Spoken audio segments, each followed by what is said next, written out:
All right, we're going to call this meeting to order. It is 3:35. This is the tax increment reinvestment zone number one. We're at the City Hall, City Council Chambers, 1110 Houston, July 24th, 2024. Calling this meeting to order. Please rise for the pledge. I pledge allegiance to the flag of the United States of America and to the republic for which it stands, one nation, under God, indivisible, with liberty and justice for all. Thank you very much. Appreciate everybody being here. We only have a few items on the agenda, but they will have discussion, so we have some time constraints. So I'm going to ask the board to work with me on the items as we go through them. Priority items are the action items. The rest are really status updates that we'll roll through. Before we get started, if I can get Ms. Martinez to help us with the roll call. Mr. Justin Hammond? Here. Mr. Joseph Madden? Here. Mr. Francisco Marta? Here. Ms. Vanessa Guerra did request to be excused since there was a change in the schedule. She wasn't able to attend today. All right. Mr. Jose Ceballos? Here. Mr. Alfredo Martinez? Here. And Mr. Juan Caballero also called to be excused. He had a work thing. Okay, great. Yeah, and I appreciate everybody working with us I was trying to get as many people here and give us enough time to work on a good, healthy draft to look at. So I appreciate everybody making efforts to accommodate. I make a motion to excuse the two board members who have requested. Second? I second the motion. Okay, Mr. Martinez, second. So all those in favor, say aye. Aye. Any against? None, motion passes. Thank you very much. Item 4 is minutes. Approval of minutes for May 21st, 2024 and June 25th, 2024. Those are in your packets.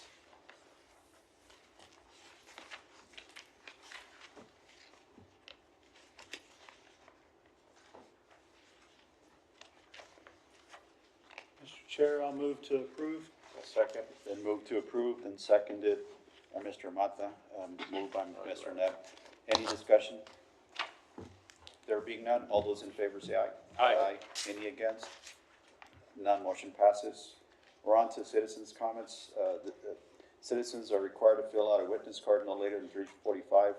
Those can be found here on location. Comments are limited to 3 minutes per speaker. No more than 3 persons will be allowed to speak on any side of the issue. Bless you. The speakers may not pass their minutes to any other speaker. Comments should be relevant to city business and delivered in a professional manner. No derogatory remarks will be permitted. I don't have any cards of folks signing up. Anybody here to make public comment? Not hearing any. There's still a few minutes before if anybody decides to sign up. We're going to move on to presentations items, and I'd like to make a motion that we first take care of the action items in case someone needs to leave. We don't, preclude ourselves from acting on any items or listening to any items. And I would like to, in that motion, move item 9 to be the first item on the action agenda. Is there a second on that? Seconded by Mr. Heather. Any discussion? There being none, all those in favor say aye. Aye. Any against? None, motion passes. Thank you very much. We're now on to item 9, discussion and possible action to approve joining the Rio Grande International Study Center as a collaborative partner and a grant application to the Environmental Protection Agency Environmental and Climate Justice Community Change Grants for acquiring and installing additional trees in the downtown area. There is no request for financial commitment from the TIRZ required from TIRZ.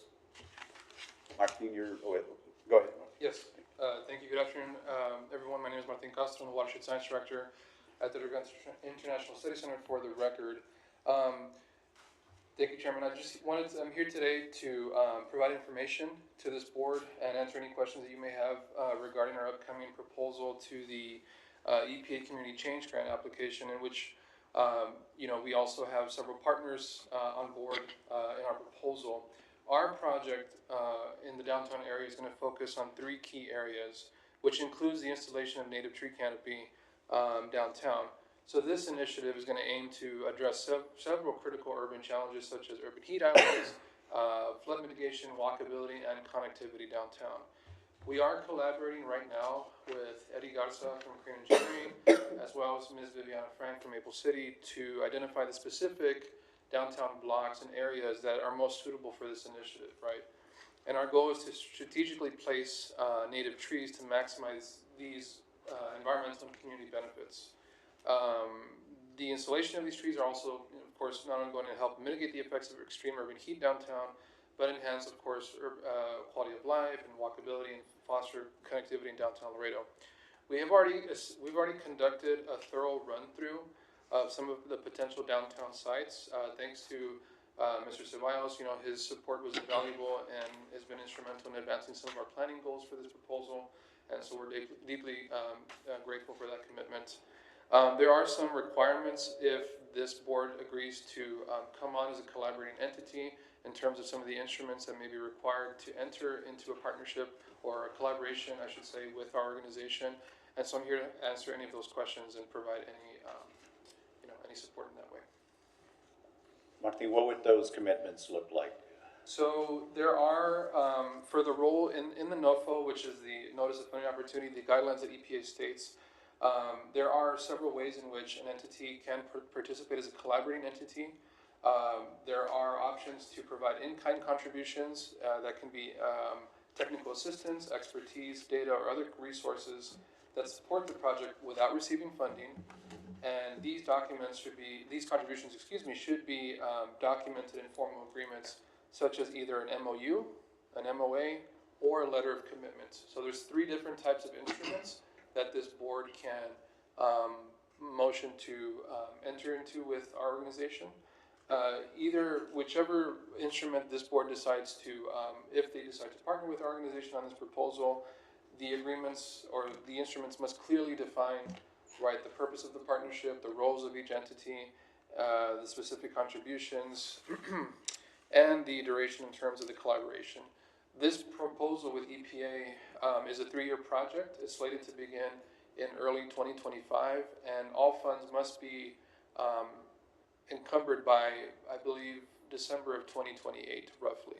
So it's a 3-year project, and it's an implementation type project. It's not a planning project. So EPA wants to see proposals that are ready for implementation. The sooner the better, once funds are, if they are awarded to Laredo. Okay. From the board, questions? Yeah, sir. What are the, what's the NOFO list as sort of the parameters for use of funds? Because I know when we've talked about prior grants, it didn't include irrigation or installation of those sort of services. And at some point, one will have to be irrigated, but then also systems will also have to be maintained. So what is the grant sort of? The good thing is, unlike previous grants that we have presented to this board, this proposal, this NOFO, does allow for hardscape removal, installation, maintenance as well. It can provide job opportunities as well to pay workers to install trees if needed, and we can provide sub-awards to collaborating entities if that is something that this board is seeking to do. So there's a lot more freedom and flexibility for our organization to work collaboratively on the installation of tree canopy downtown.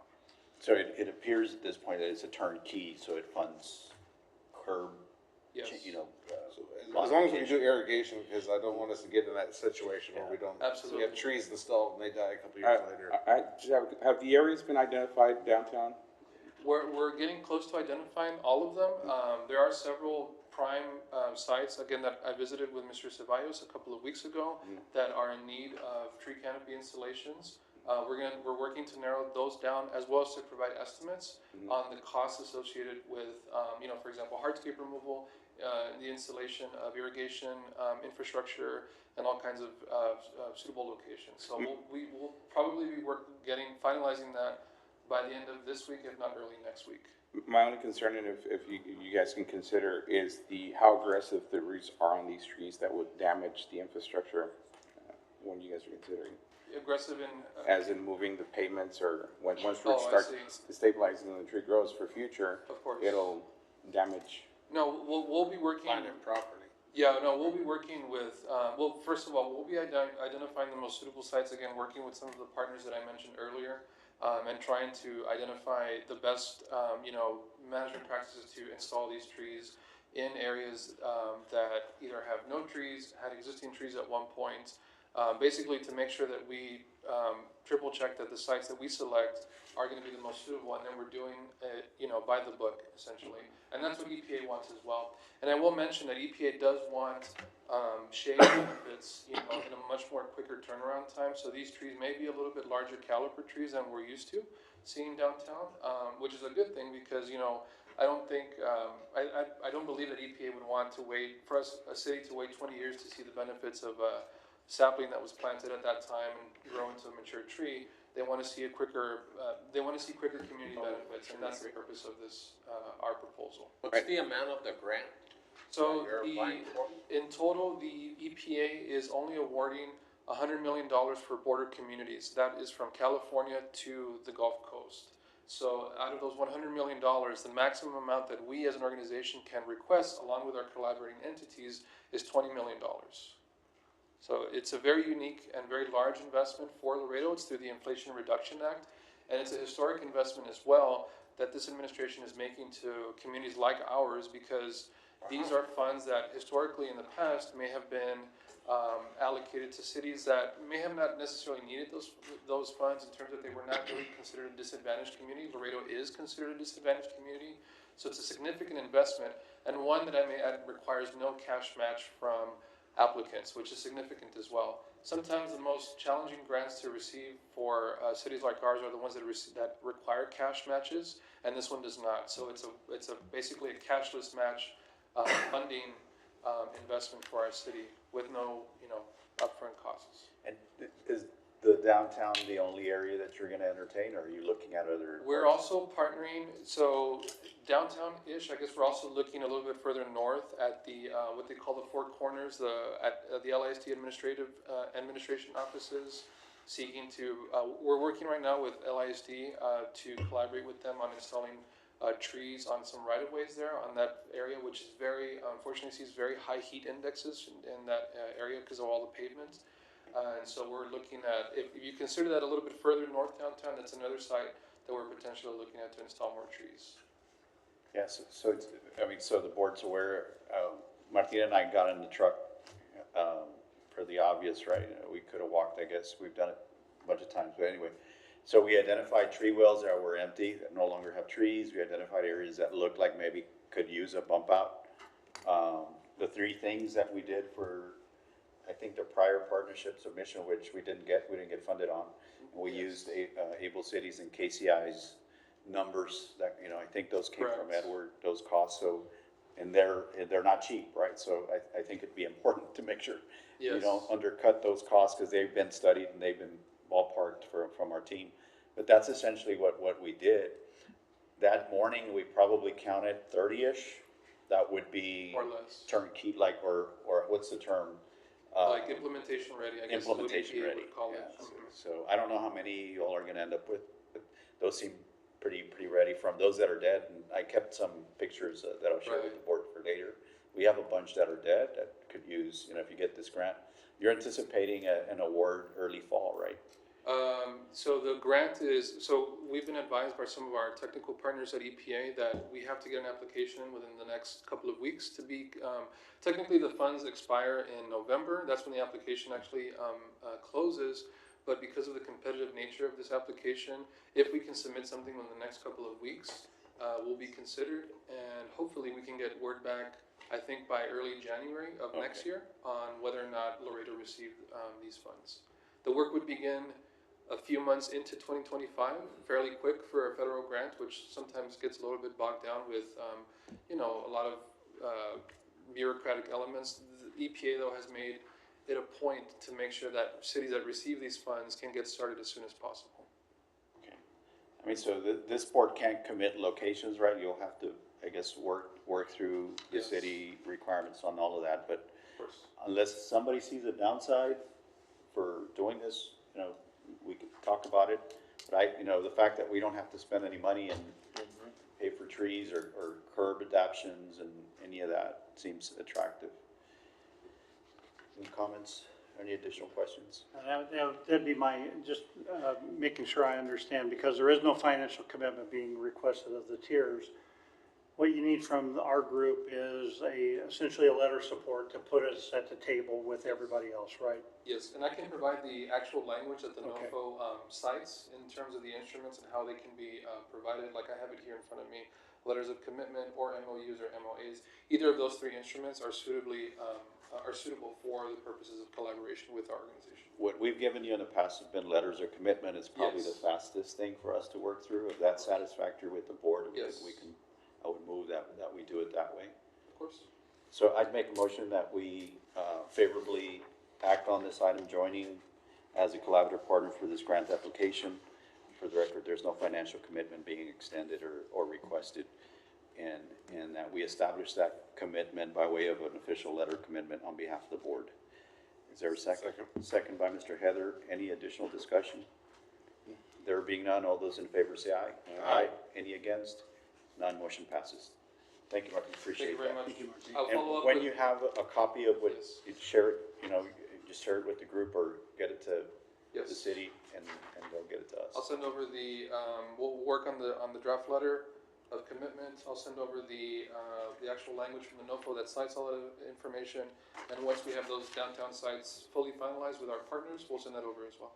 Great, and on the same topic, so we already took action, I just want to let the board know that after we met, I did get in touch with Juan Mendiva with the MPO, because I feel like we should really have a working exhibit that shows where we would put trees, so we don't get this grant the next time that it comes up, on the next round, we actually have an exhibit, and maybe we actually run it through the city and see where is it that is most practical even for them to help us develop these tree wells or bump outs for trees. So in visiting with him, my first question was, do you have current funding that could help us do it? So we met last week and discussed that potential of partnering both as a TIRZ and MPO to come back with that very quick assessment study. So it was favorable, I don't want to speak for him, but I appreciate you, Juan, receiving me and entertaining that option. We don't know what it's going to cost, but I think we need to have these exhibits ready and not be scrambling to put them together. And because you're going to keep chasing reforestry grants. As long and as we they want keep- you to. yeah, as long as the funds are available from the Inflation Reduction Act, we're, as an organization, we've been working very tirelessly to try and bring these funds down Yeah, to no, we appreciate Laredo. Our federal colleagues, up in DC can do as much as they can in terms of passing this legislation to, pass these investments, but it's up to us to try and access those funds, and that's why we're here. Yeah, so I think it's something that we should keep on our back pocket and ready for when this stuff becomes available. Absolutely. And it may only be a once in a generation type thing, hopefully not, but we hopefully see these continued investments and opportunities for our city. Sounds good. Thank you very much, Mark. Thank you very much. Appreciate it. All right, we're gonna then go next to the item 8, action item presentation with discussion and possible action to adopt the draft of the 2024 update of the TIRZ #1 project plan and financing plan, subject to any board approved comments and changes and final adoption by city council.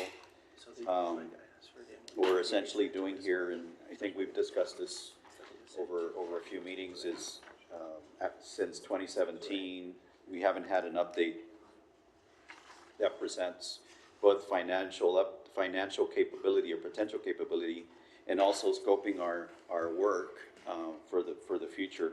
We had some limitations, although we don't have a lot of funding, the limitations that we had, we still were able to work to do the things we wanted to do. But expanding that and then including other economic development tools into the plan, I think was wise. So what we're doing today is essentially an update, but the mission too is a fundraising mission. So I don't think any one of us is not aware, trying to raise more money for doing similar and other improvements within the confines of what's been drafted. CDS, who did the original financial forecast for the TIRZ plan originally, worked on this update. I've provided, I think, plenty of feedback and reviews, both in the initial draft that was circulated and then the secondary draft that I sent to the board on a link. I've provided comments to it through Able City. I did not have any I'll give everybody an opportunity to chime in, but I'll just mention my comments. I did not have any secondary comments after we got the last draft that I linked on the email for CDS. So whatever they did, and I don't know if anybody else provided comments on changes, whatever CDS gave us the second time, I didn't have any comments on. I provided Able City comments on a lot of formative, from cosmetic design to where to put things, and then asked them to come up with a summary sheet. And Viviana, if you could point me to the page. Okay, so it's the last page.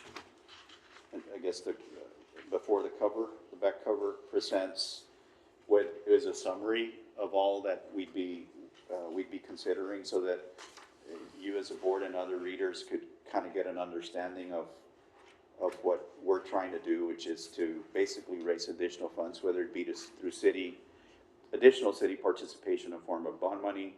And then the consultants took out of the CDS forecast, updated forecast, took a number for the first 10 years and dropped it in there and established a potential scope of work.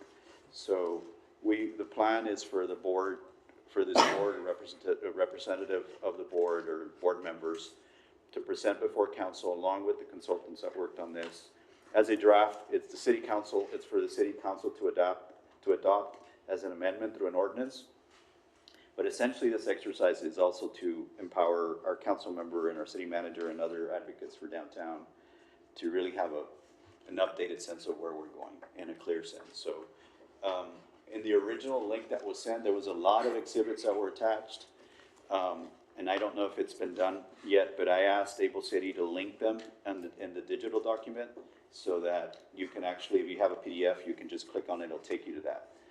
The other thing that I asked is that we include the ordinance that created the TIRZ, and then the amendment to that, adding two additional members.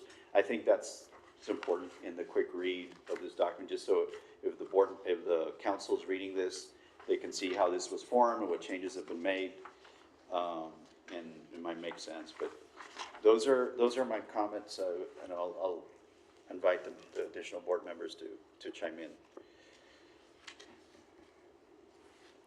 And if you don't, I'll ask Viviana to step up and kind of run us through the highlights.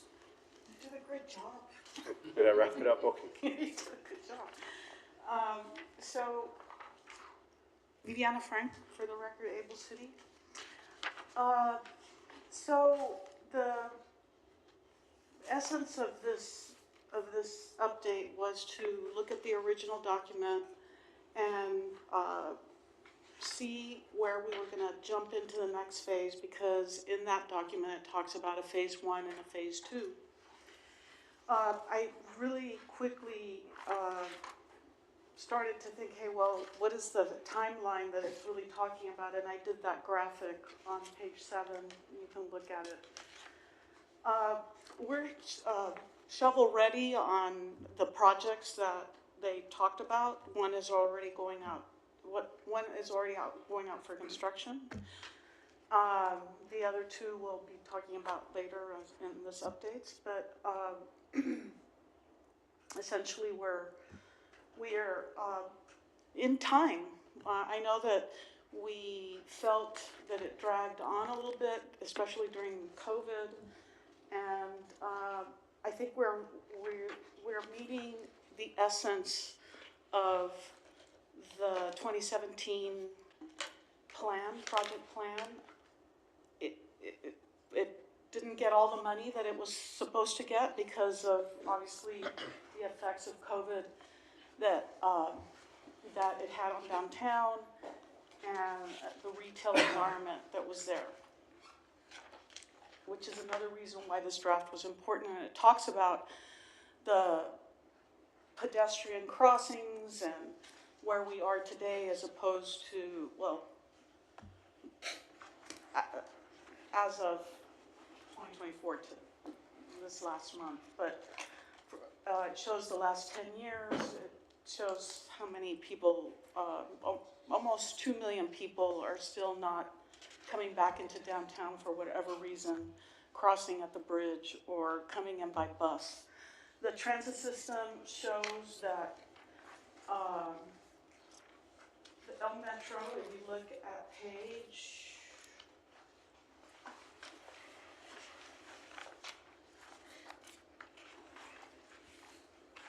the pedestrian crossings are on page 19, and you can see the last 10 years there.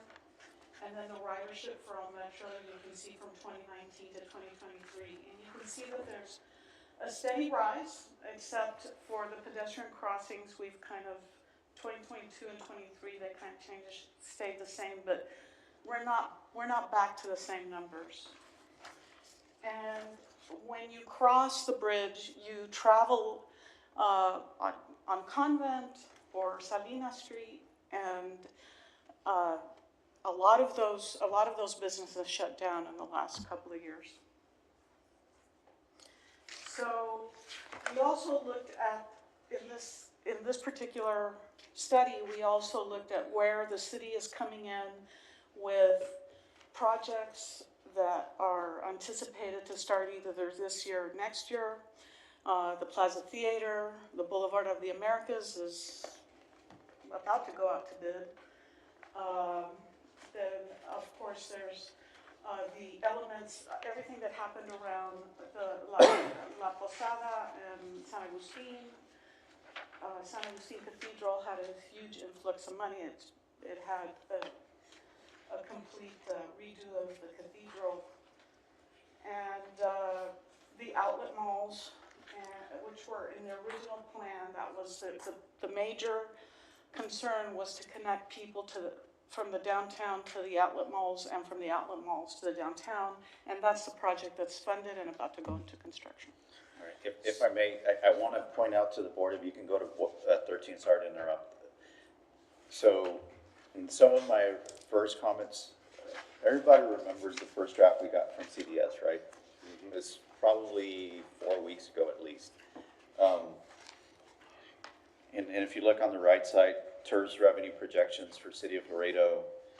I mean, some of those look realistic, right? 25, maybe 26, and then it increases. So I'll express on the record my concern that we may, as we didn't arrive last time, there's a chance that if we stay flat with redevelopment, that once the appraisal district maneuvers its increases, however they do it, that we may reach a point in 27, 28 that will go flat again because we're not creating redevelopment. So I say that, but at the same time, I also say that you can't ask CDS to amend that prediction without any substance, because it ends up being commentary on my part, or an interpretation of what our,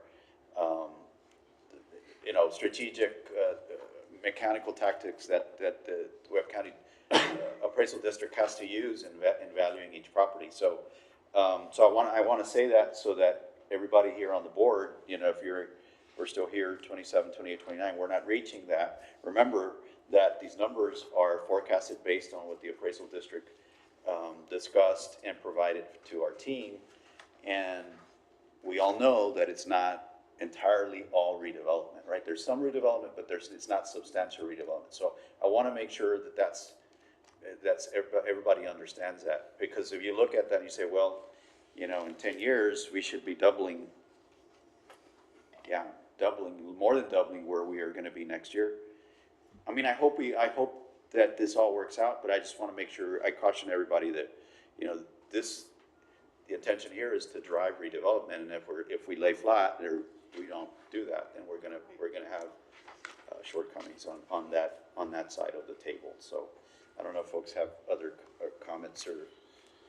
Well, my other comment, just on the terms of the TIRZ revenues projections, was that, I think these are much more in line with what I was sort of projecting, but one of the things that this does not take into account is any companies that take advantage of NECs in the future, because obviously CDS couldn't project that. So to the extent there's a lot of redevelopment, those developers or any company that owns and upgrades their facilities, and they're able to take advantage of the NEZ program, those increments won't go in there. So it's a difficult thing. So that, just making clear that these numbers are not, you know, set in stone, and no one should be banking on them. Yeah, and two, we shouldn't wait, 7 years to have another update. As things develop, we should be realistic with that projection, even if it's just that, because the appraisal district is available to us on a year-to-year basis, right? So they can tell us, in another part of town, where, in the business, in the business that I work in, we're seeing increments in land, right? But I know it's gonna cap. Eventually, the land's gonna cap, and the improvement's capped. For the most part, it's caught up. So we're gonna hit that, the appraisal district's gonna hit that cap, right? So that strategy, or that maneuver, so they're bringing that land value up to comparables, in the area, and with that purpose. Eventually, the same's gonna happen downtown if we haven't reached cap. So I think you guys have heard me say it, you've heard me say it numerous times, and I wanna make sure the rest of the board understands that, so you don't say, well, look, we didn't hit that projection. Well, the projection is based on redevelopment. It's not just, maybe the next couple of years, the appraisal district's telling me we're adjusting some things and we're gonna hit that, and that's fine. But for the future, we need redevelopment, bottom line. So. And to that point, I would recommend annually that we do that sort of budget workshop that we did in March of this year. Annually do that. I mean, that was really helpful, I think, for everyone involved to sit down and say, this is what we're looking, and this is where we're tracking, just to keep ourselves sort of a reality check and make sure we're in line. The other thing is just a harder push, which we've started, and I know time is going by really fast, is to push hard at getting the other taxing entities on board. I hope we can reach them this year, but if we can't, we got to push hard. I know Webb County is already moving. Community College, I've reached out to them, so I hope I have some success in setting a meeting soon. But I think we need a hard push, because then we really, magnify our revenues when we do that, and we make the case for a lot of things that we want to achieve. And so for my comments over, and you probably have some more to say on it, but is as we get to the presentation before council, is that it's clear to them. You go back to page 43. What we would be asking is some support by way of city revenues, bond or non-bond or whatever is available, and then also stating to them that we would. This is so one side of that blue line is like, here's what we need, what we would like to have, and the right side is, here's what, if everything works out with our increment, here's what we're planning to do, right?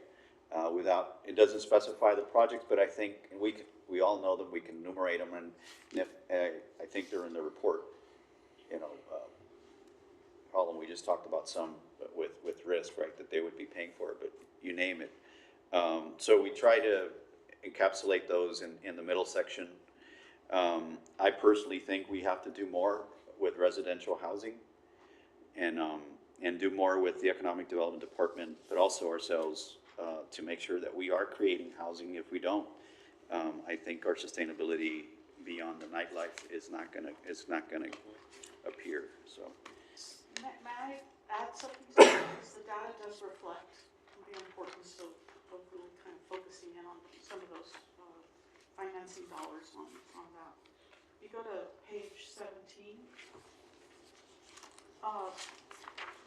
The census tracts that have the most commuters in them are shown in that graphic on the top. It's color coded with the darkest being blue, the dark blue. And these are the top 5 commuted areas in the city, in tracts.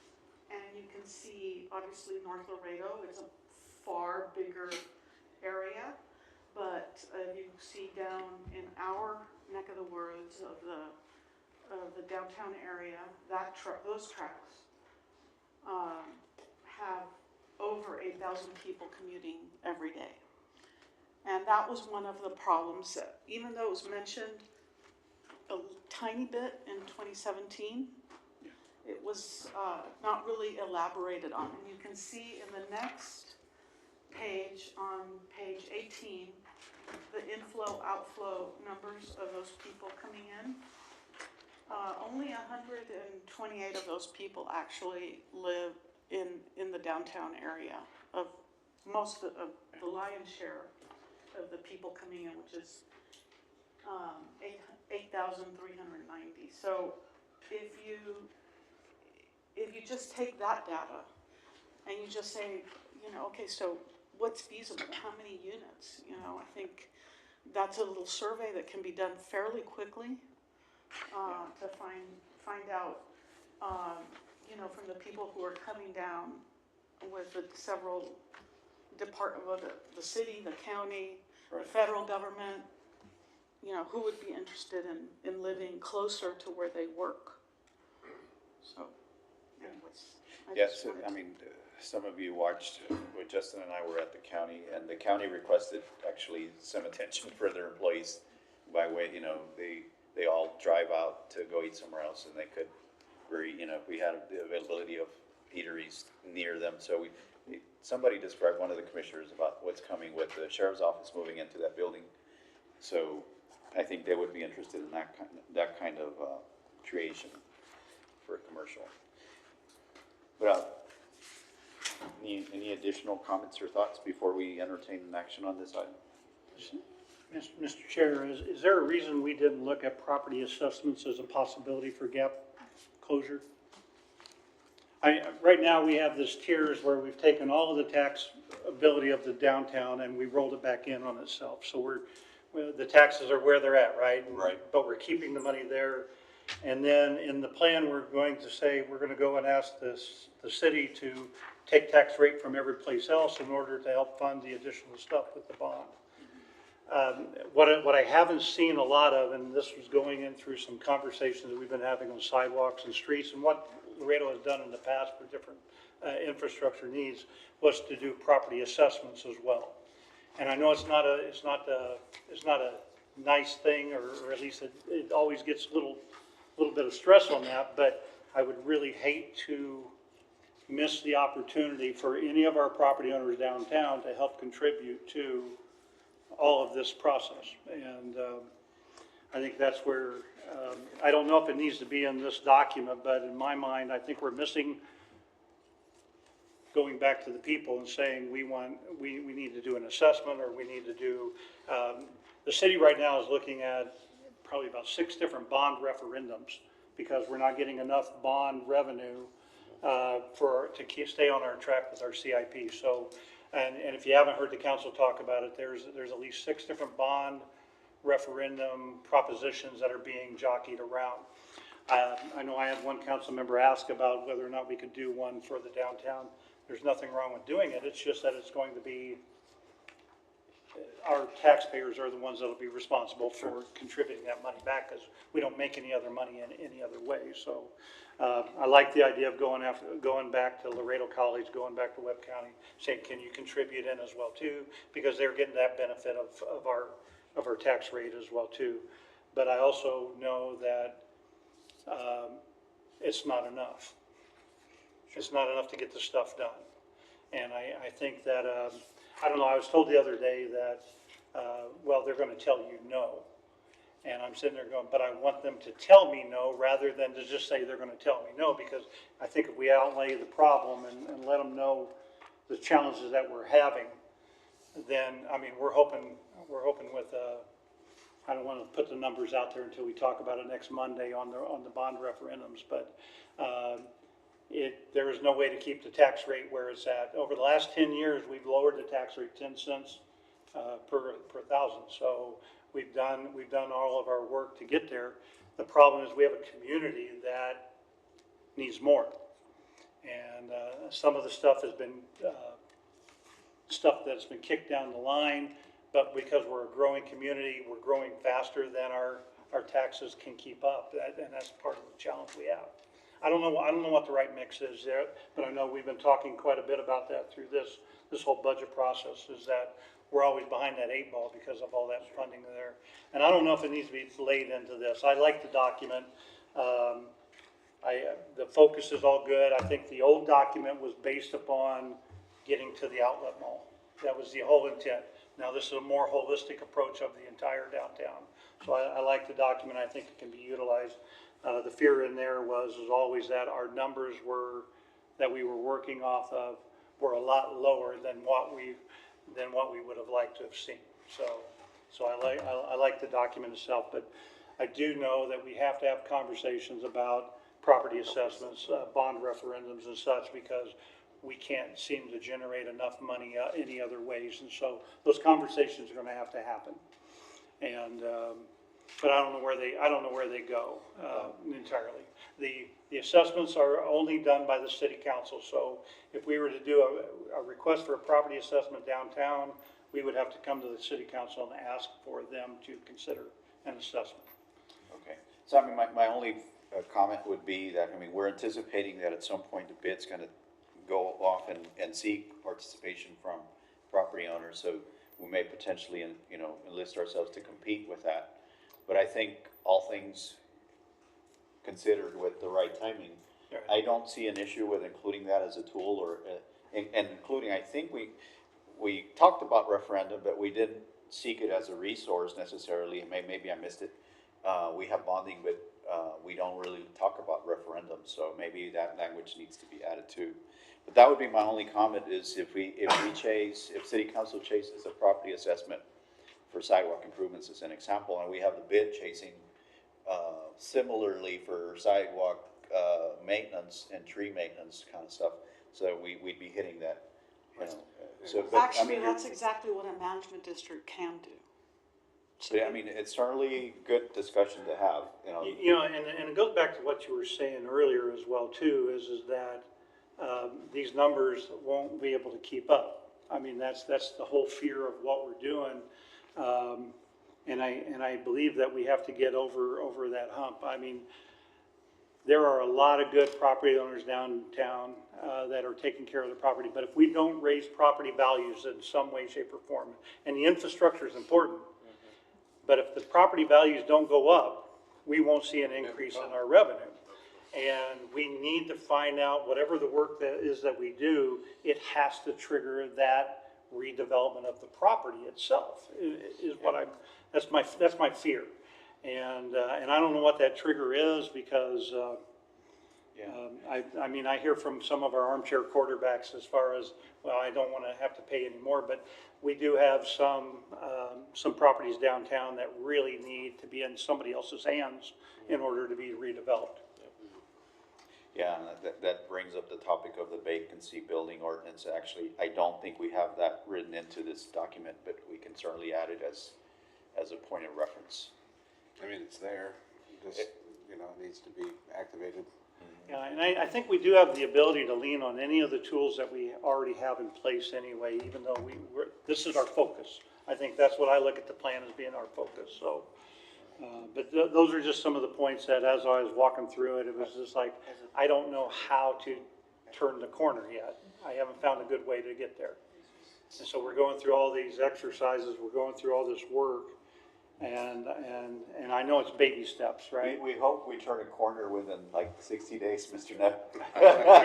It would be nice. It's just that I know that when we were talking about the first 9 blocks we were doing, and just not being able to find enough of the revenue in order to get just 9 blocks done.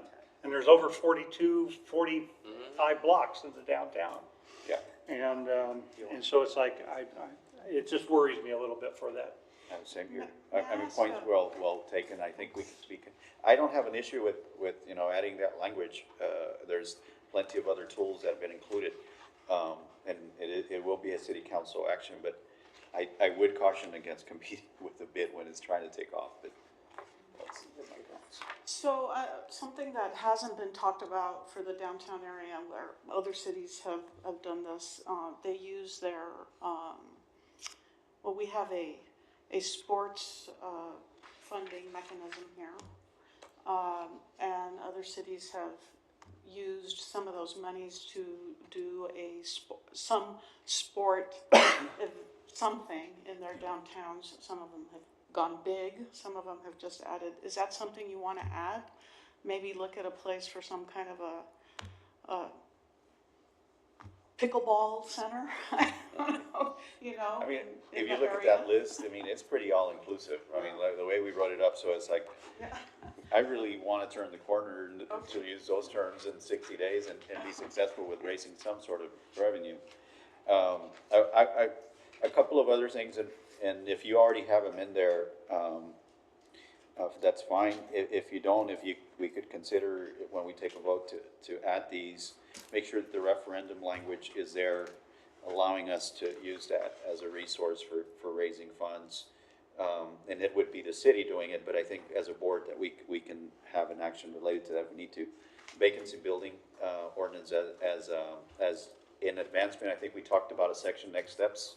I don't know what page that's on, but what the board should tackle in the next couple of years. Do you know that, the page where you would have written that? The vacancy bill? No, the next steps, the actionable. Oh, yeah, sure. Well, there's several ones there, so. If you could maybe work that in for us to revisit the vacancy building ordinance. I mean, we haven't kickstarted it, I mean, it passed, but we really haven't. And then the last thing, I don't think it's there, and I saw Mr. Morales earlier, is finalizing the adoption of formal bylaws for this board. I think that's an important actionable item to add. So I'm just kind of running through some things that we would want to consider when we vote on this tonight. And then adding the hyperlinks to all the things you attached to the, I didn't print them today. yeah, no, for I mean, we obvious wouldn't have reasons. wanted you to, but, hyperlinking them on this second to last sheet or something somewhere. It'll be added at the appendix, yeah. Any other items? Okay. No, thank you for the work. Bill. Yes, absolutely. Thank you very much. So I would then make the motion that we adopt this draft, and allow the team to make any corrections on errors. Typographical, do not change any financial information that's been presented.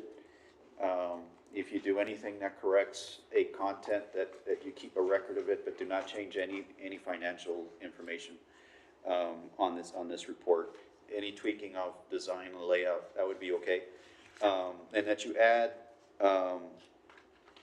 as the tool, the language that Mr. Neb talked about, property assessments as a prospect if need be, and board and city council decides to do that. The vacancy building ordinance and the crafting of bylaws would be the items that I would add. It's in there. When are we going, is this going to the next council? I make the motion. The second part of that motion is that we ask the city to adopt this plan by way of the as required by statute of an ordinance amendment in the near future. That would be my motion. Second. It's been seconded. Any additional discussion? When do you need this finalized for that for whatever meetings this is going? For Don't the know city that yet? council, like you would want to do just another review. I know there's some pictures that are, Yeah, there's one missing and then there's some that are out of line, like, those things I think you're okay to finalize, but in terms of the content and the financials, is, for sure the finance don't change any of that. When do we need, Tina, when would be the deadline to provide you this draft? So for presentation wise, or presentation and introduction of ordinance? Or first you wanna do, or do you wanna do them in separate? What I've asked them is to prepare maybe 6 slides that are a summary, and then the council would get this and the digital file if they want it. We can get, we'll give you the printout and the digital file, and then when we both go before council, we'll have a few slides that are basically a summary of what we think they should be. So August 5th would allow you to do a presentation, but in order to do the introduction of ordinance, I would wait until possibly the August 19th. So August 5th, you could possibly present, and then council can vote for staff to proceed with the introduction of ordinance, and then we would do the introduction of ordinance in August 19th, and that would be an intro, and then September, first meeting in September will be the final reading of that ordinance. So this copy you would want when, from the team, like this week or next week? Yes, so the deadline for the August 5th would be no later than Tuesday. Next Tuesday. So that's your cutoff to That's all, finalize? also everybody else's, right, because that's fine. Provide Like Bill said. comments to you. Right. Yeah, Well, even if you get comments, I mean, really, there's not much you can really change. You know, unless folks Beyond- unless they want to add it to the motion tonight. Because I read out my edits. If there's corrections that are not non-substantial, that are not, and that, I think I spoke to that, but other than that, you're really not adding anything or subtracting, okay. unless the So, board members when want to add we it. turn it in on Tuesday, that's the That's it. final document. That's it until if city council wants to suggest changes and edits or whatever, that's their prerogative, you know, it'll come back or subject to their changes. Yeah. Yes, sir. Right, all those in favor say aye. Aye. Any against? None, motion passes. Thank you very much. Appreciate all the effort. And we'll have CDS at the council meeting with us. All right, so, On the next one, right? yeah, so the last action item, the folks need to leave, is action item 10, discussion possible action regarding invoices submitted by KCI Technologies. Thank you, Ms. Gamboa, for amending the agenda to include them. I know Edward appreciates that, and they Very appreciate that. much so. So those are on the record here. I'd make a motion to approve as presented. Second. Motion to approve as presented. I second the motion. There are two. I'm trying to look for the numbers just to state for the record. Invoice numbers? No, they have application numbers, right? Invoice number 24 and invoice number 25 for the record. All those in favor say aye. Aye. Any against? None, motion passes. Thank you. Okay, now we're gonna go back to presentation item status update on the TIRZ number 1, Phase 1, Zaragoza Street segment project. So Edward, you may have some update, if you'd like to come to the podium. The update that Mr. Chavez gave me is that the contract's been signed, that they're planning a pre-construction meeting. I don't know if that's occurred. No, so, and then from there I asked him, so when do you issue out the notice to proceed? And he said that shortly after that pre-construction meeting. So Yes. Edward Ochoa with KCI for the record. Yes, that's pretty much what you said was the summary I was going to provide. Engineering department has executed the contract with the contractor. We're working on scheduling a pre-construction meeting. Visited with them a little bit today, just kind of working on some fine-tuned stuff. Trying to determine, materials testing and all that, getting that on board. They'd like to get that on board before the pre-construction meeting. I think we haven't set a date yet, but I believe we're probably going to shoot for a pre-construction meeting early next week, at the earliest. But we're trying to finalize that date. But once we have the pre-construction meeting, we've got the notice to proceed document ready to go. Main part of the pre-construction meeting for my side would be, obviously that whole section of that first block of downtown segment, block 1 that we have been talking about. There's several traffic control phases that need to occur in order for construction to occur. I want to make sure the contractor is very clear about how I had envisioned that to happen. And if he had any feedback to that, then, we need to talk that out at pre-construction. So, any additional news on the AP side? no, unfortunately, I don't have any news on the AEP side. I have reached out several times via email, requesting a formal proposal, invoice, something that can be presented to the city, and I haven't received anything yet. So, All right. I might maybe ask engineering or somebody else to I did ask Mr. Chavez push to, that.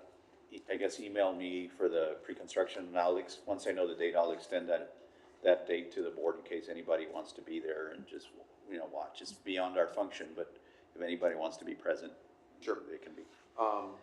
But yeah, I'm going to continue to press AEP to give us that final cost that we talked about for the utility relocation. All right, thank you. Any questions for Edward? All right, thank you very much, appreciate it. other, items under 7, update center of the arts angled parking, so this is really more to ask the city manager, to see if we could get that somewhere on our calendar schedule to get done. I know that traffic's now under different, department, or under, I guess, yeah, that would be In right. engineering. In engineering, so, Mr. Chavez has always been good to us, and I'm sure once he gets an opportunity, he'll schedule that. But I think that's the status on that, is just questions about when that will get done. Just needs to get done. Yeah. Wayfinding signage, I'll give you all that update. So we went back with all the changes. We've gone back a couple of times, and the proposal came back higher. So, because they apparently had not added bonding, so they added bonding and it threw the proposal higher. I don't think we should come back to increase that proposal. So we're gonna, Rick and I have a call, Rick with Able City, have a call with FSG on Friday, basically saying you need to do whatever you need to do and come in within that. He pretty much cleared the items that Ramon had enumerated, so I now get back to you, Ms. Martinez and Mr. Chavez, with how that was cleared and how you responded. But essentially, the bonding was something, I don't know why you would have missed that, since, you know, it seems that it was over 100,000, and, you know, it should be clear this is a city award. So that's the update on that. So we'll come back with that. Murals project, there is a workshop being held tomorrow with the artists and the committee that assisted with it. The Economic Development Department is hosting that. And so that's to basically make sure sizing and everything is going to go well. If some sites don't work, there'll be other sites selected. It'll come back to the board if that happens, but that's the update for that, at least. I don't know if there's anybody else. Do you have an update on that? On the murals? Yes, on the murals, Ms. Castillo asked for all the addresses and locations and who to call and all of that, and we provided that to her. Okay. I'm supposed to be at that tomorrow, so I won't be able to stay the whole time, but I'll be there at least, you know, report back to the board, and I'm sure Ms. Castillo will too. We're probably a little bit behind on that scheduling, but I think it's worth it to make sure we get a good product and everybody's clear on the city guidelines. That's part of the reason they're coming into, to make sure the artist knows what the administrative guidelines they need to comply with, and they agree to them fully. Any questions on the murals? Or okay, publication of the Iturbide sign. I don't remember. You have an update? Yes, so Rick spoke with Mr. Chavez, and he said that he would like Able City to provide him only the sign without the foundation. Okay, the exhibit. Because that's being done in this first phase that's coming out. So we're gonna do that work. Okay. He just asked us today or yesterday. So by the next time we meet, it probably will be published, right? Hopefully, Okay. yes. Okay. Any questions? No? Okay. Iturbide San Agustin rebid. Do you have any comments on that? Okay. Again, Edward Ochoa with KCI for the record. No, we were talking about that internally, and I wanted to see if the board had any discussion or wanted to have any discussion on how to proceed with those two. It's kind of brought up as a question, and we're like, well, we would need some direction if you would like to rebid it now or wait. I don't know if there was any discussion previously after we had received the first bid for the first segment. So, I mean, If we rebid it, what's the timing? Like, how long is that? I mean, is it a whole new bid out? And, you know, because my thought is, all right, well, you know, we're going to start construction in 2 or 3 weeks. The project's only going to be 120 days. So let's start the project or the process of bidding now, so that when that street gets done, if we're in a position financially to do it, then we break ground and move forward. If we're not in a position financially, that's a whole nother ball game, and let's hold off on bidding it right now. I think yeah, go ahead, Mr. Rodriguez. And I'm going to go to Tina. The issue was getting getting bidders to bid. Yeah, so. That It's not was about- some of the discussion, even from the very first time that we bid all three segments together, right? Was the interest of bidders in projects like this. Right. And just seeing the results of us bidding the three segments as three separate projects and only getting one bidder for one segment. So, I mean, Ms. you're Martinez, running the wanted risk to of going chime in? through the process and Same with comment, the same or results. were you gonna make the same comment? Well, I was gonna suggest that, I have been talking to the engineering department about this, and I would suggest that we start the project, and then we'll come with a timeline for you all. Possibly, we'll sit down and maybe in the next meeting or the following meeting, but it is gonna be something closer to the end of this segment. So we can Yes. continue. But it has, we were looking at it, the possibility of it being toward the end of the project completion, so that possibly there'll be more interest, because right now, since there was an interest, we want to give it enough time. In my head, if we have this contractor, he won't, if he has a bonding issue, he won't be able to respond. That's to me That's like right. the super real reality. So if the one proponent would go away because he said, well, I'm finishing this up. But if it's timed correctly, at least you would get that one again, right? If not a new one. So that's just my thinking. I like that idea. Sure. So you're gonna kind of try to help us with the sequence, okay? Yes. Right, thank Okay, you. we just wanted to make sure that there wasn't anything being held up on our end by us, you know. Okay, I appreciate We're ready that. to proceed with the other two segments with direction from the city and or the TIRZ boards. Appreciate That that. was it. Thank you. Thank you. The last update item, I think we're on a good time frame here. We're an hour into the meeting. Transportation alternative set aside, TASA program funding for Salinas improvements. So I already, you're probably gonna restate some of the things you told me, but Juan, thanks for your help and always working with us on this. Of course, yes.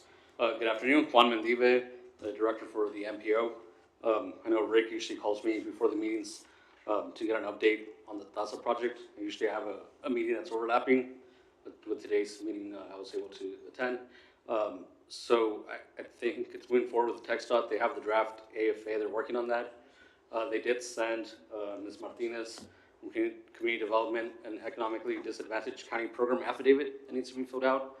And they're also asking for a project map and the city audited financial statements to kind of prepare that draft AFA, Advanced Funding Agreement. I know the reason Ms. Martinez is being contacted was because originally on the project information form, she was put as a contact person. I don't know if that's still what the board desires. I know I've been having conversations with Tina, and we're gonna speak to you hopefully in the near future. I know at one point the decision was made that the city would be the project sponsor, so that's why I think Tina's being contacted. I don't know if that's gonna change or not, but I know at one point, like maybe over a year ago, the decision had been made. Okay, so, I mean, we might as well talk a little bit about it, right? So if there is a lack of clarity over who's sponsoring it, in my head, it really doesn't matter. Ultimately, the city has the reins and direction over how we carry out plans and things for this board. I don't know, I haven't talked to Ms. Martinez about their preference, right? So in my head, it was the TIRZ applying. I don't remember if there was a reason why the form got written that way. Yeah, and Board member that helped me with it is no longer on the board or here. And I had mentioned to Ms. Martinez at that time, I believe it was Ria when he was here as city management, he had suggested to go that route. I don't clearly remember the reasoning for that. I think because there was still some council action that needed to be, I know the match is gonna come from the first board. So it's a matter of what financials are we gonna use, but also who's ultimately responsible for the project completion, right? So if it gets fully handed over in terms of sponsorship to the city, I'm sure the city's gonna have to make sure the project gets done, not just exclusively this board, so. And I know the AFA it's been a pretty long time now that it hasn't been released, the draft of it. Do you get a sense of when they're going to do that? Well, I know they just released the draft for the other project we had for Metro, and they're asking for this information to release that draft to you all. I know we've gone back and forth with some of the numbers. There are some staff changes at TxDOT, so the people we started communicating with at the very beginning of the project are not the same people that are handling the project on their side right now. So that's why there's been, I think, some miscommunication issues. So for example, you know, from the beginning, we had asked them to include you and Rick as well on all the communications, but I believe they just sent it to Tina and no one else. Right. So like the project map, I would think maybe Able City could provide that for you already. Right. And I think we had provided that at one point. but they're I don't asking- think they can, I mean, I don't think the TIRZ board can be taken out, you know, Yeah. completely because No, it's, correct. you know, but. Mr. Chairman. So, yeah, so the biggest concern was, and that was the miscommunication or the concern that I had. When did that switch? Because, this project was a TIRZ, because, TIRZ sponsored project because you all were putting the match.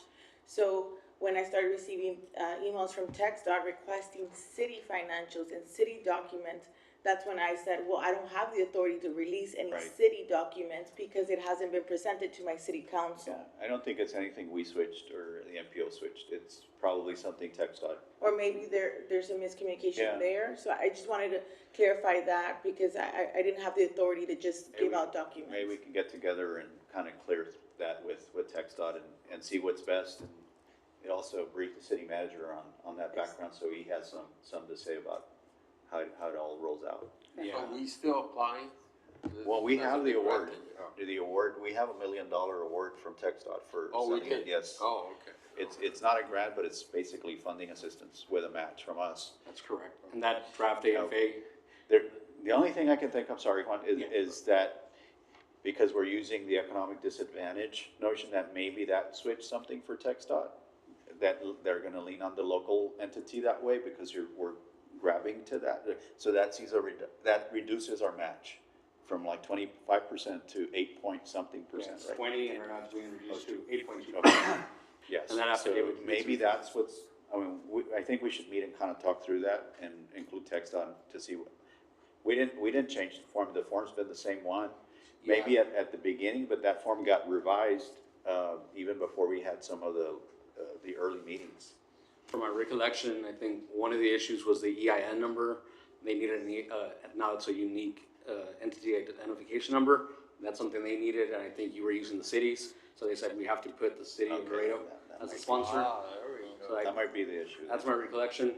But again, if you decide to have the city as the project sponsor, right, that AFA is still the instrument that would allow the city council to authorize that and the local match, or how that's gonna work out.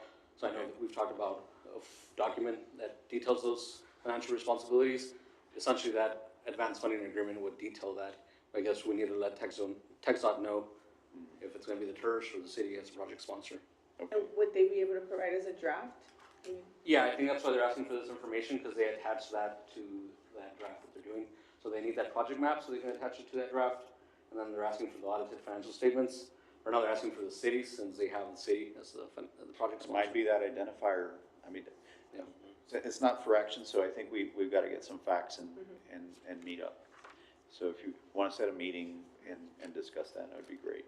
Yes. Any questions? No, Or is it thank you. fine? All right.